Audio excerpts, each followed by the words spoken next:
Durant cette vidéo, nous allons analyser ma nage lors d'un papillon.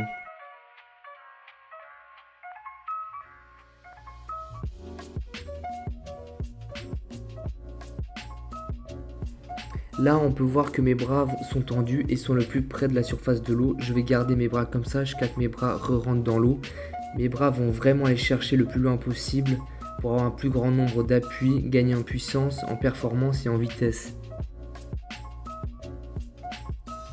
Donc là, je suis en recherche d'appui avec mes bras et on peut voir que mes hanches sont plus hautes que mes épaules, ce qui est très important lors de la recherche d'appui des bras, car ça va me permettre d'être le plus à l'horizontale possible et aussi de réduire la surface de mes couple, donc de réduire les résistances et ce qui va me permettre après de faire une ondulation. Lors de ma respiration, j'essaie d'être le plus à l'horizontale possible et donc de ne pas trop lever ma tête pour ne pas trop augmenter l'angle entre mes hanches qui sont à la surface de l'eau et de ma tête. Et du coup, plus mon angle est petit, moins de résistance à l'avancement j'aurai.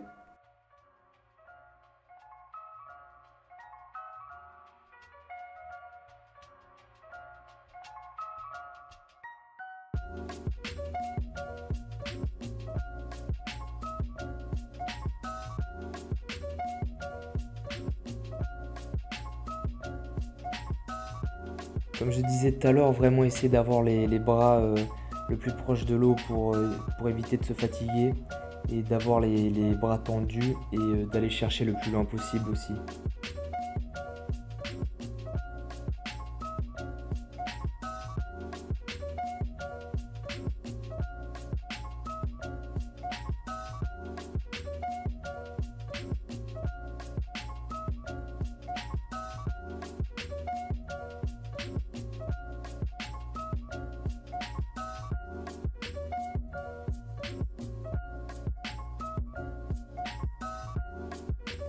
Lorsque mes bras rentrent dans l'eau, je rentre bien ma tête et on remarque aussi que mes doigts sont écartés, ce qui va réduire le nombre de mes appuis.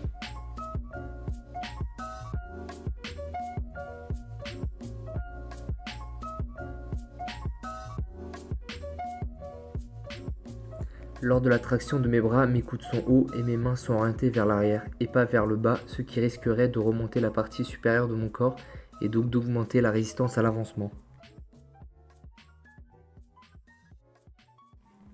Lors de la fin du retour aérien, mes fesses se trouvent à la surface de l'eau, ce qui me permet d'être le plus à l'horizontale possible et du coup de réduire ma surface de mètre couple.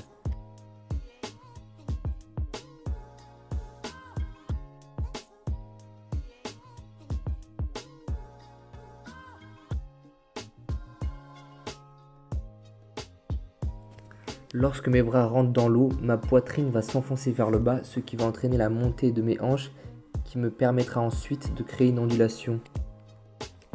Lors de la traction de mes bras vers l'arrière, mon corps va se redresser, du coup, ma tête et ma poitrine vont se relever.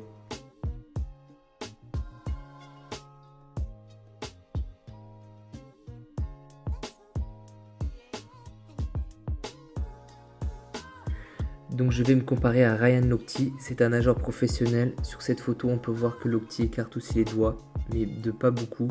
Il ne risque pas de perdre en appui et ça lui permet également une position plus relâchée de la main et de l'avant-bras.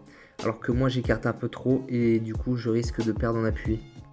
Sur ces photos on peut voir que le corps de Ryan Lochte est plus à l'horizontale que le mien. Il a carrément ses fesses qui sortent de l'eau alors que moi elles ne touchent que la surface. Au niveau de la poitrine on a bien un enfoncement sur les deux photos.